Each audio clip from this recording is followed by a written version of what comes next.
Hello mga kaswak!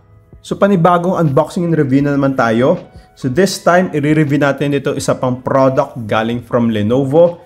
Ito ang Lenovo K3 Pro or ThinkPlus K3 Pro. Ito ay isang wireless Bluetooth speaker. So unbox natin to. Samahan nyo kong i-review ito. Let's go! So first, yung kanyang packaging, yung kanyang box. As you can see, nung na-receive ko ito, wala itong any plastic na nakapalibot, as in ganito na siya. Ito yung basic specs niya. Ayan, so up to 10 meters yung kanyang range, 500 milliampere yung kanyang battery capacity, 3 watts, then 1,200 mAh yung kanyang, I guess this is the full capacity ng itong mismong speaker na ito. Then ThinkPlus lang sa ilalim, wala sa ibabaw. Okay, just a code. So i-unbox na natin ito. Tignan natin kung anong meron sa loob. Okay, so upon unboxing, ang una natin makikita, lanyard niya. Okay, so may free na lanyard na kasama. Then meron din itong USB-A to micro USB na charger. So hindi pa siya Type-C. Tapos, yung actual unit. Ayan, meron din dito sa ilalim na manual. And yung kanyang QC pass na seal. Okay? So, that's it. Wala na. Alright, so dito sa actual unit, tignan natin. Okay, very compact. Ang ganda. Wow. Kita ninyo, ayan yung kanyang design sa top. Hindi siya button, hindi siya napipindot. Then sa sides, ayan, matte finish siya na color gray. Then may nakalagay na ThinkPlus. Sa kabilang part ay Lenovo. So yun lang yung sa kanyang side. Sa ilalim ay andito yung kanyang mga specifications. Same lang nung nasa box na pinakita ko kanina. And then meron ditong yung kanyang charging port, micro USB pa.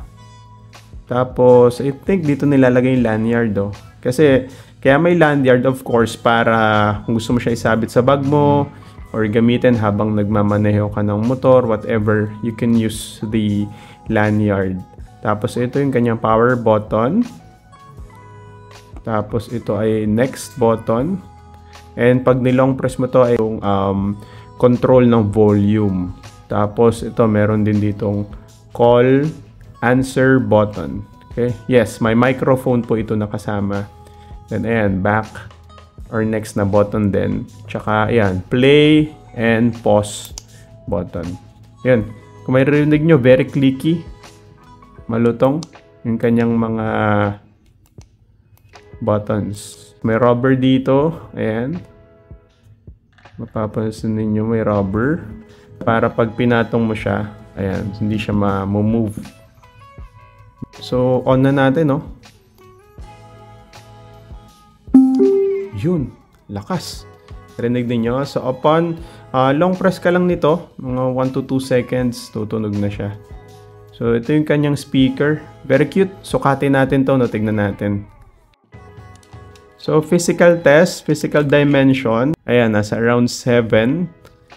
Tapos yung taas niya ay nasa around 6. So 6 centimeters by 7 centimeters yung kanyang dimension. Tapos magaan din siya. Hindi rin siya ganun kabigat. Pero it feels solid pa rin. Hindi siya yung feel na parang, alam niyo yung parang ampaw yung feel. And very minimalist yung kanyang design.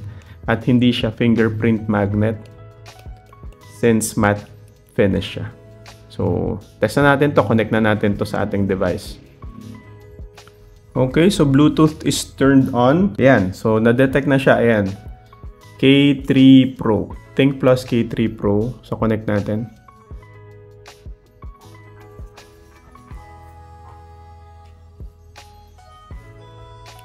Already pairing. Okay, so pair. Yun. Malakas ha. Volume button. Pag pinindot mo dito. Ayun. Ayan, long press nyo lang. Ayan. So, tutunog din siya kapag ka na-max na. So, dito sa iyong power button, right yung pang taas ng volume, max volume. Then, yung pang lower ng volume ay dito sa bandang left. Okay, no? So, assuming nag-play tayo ng movie dito sa ating tablet. So, try natin. Naka-max volume again itong ating K3 Pro.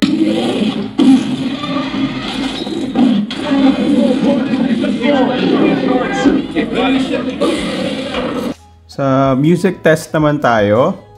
So, again, connected na yung ating K3 Pro. We can move the mountains tall and speed the water still if you believe. Proximity test naman tayo mga kaswak, no? So, papatugtugin ko to. Todo volume pa rin.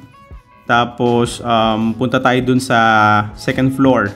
Tingnan natin kung magkakaroon ng interference or tuloy-tuloy pa rin na okay yung tunog.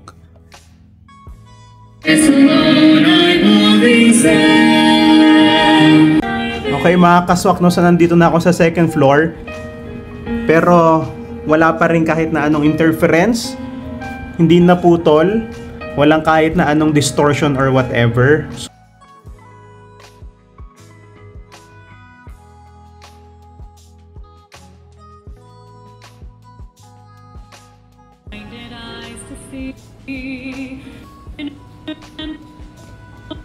Okay.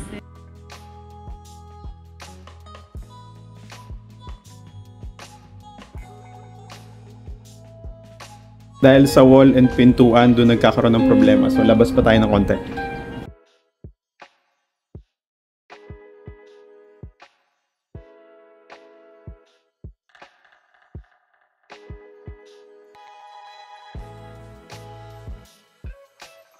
Pero, ayun. Uy, sa rinig nyo? Ganito lang kalapit, nagkakaroon na ng problema.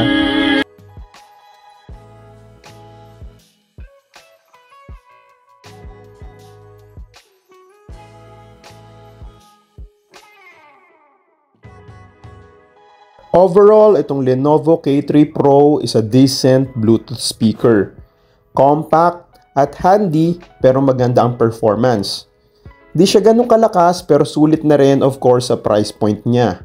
Medyo makalanseng at di masyadong ma-bass. Medyo tunog basag na rin kapag 100% yung volume pero around 80% yung volume, yun yung for me ay saktong-sakto. If you want to buy and see it for yourself, pwede nyo itong ma-order sa link na ilalagay ko sa description below. Please like, share, and subscribe mga kaswak. See you next time. Bye-bye.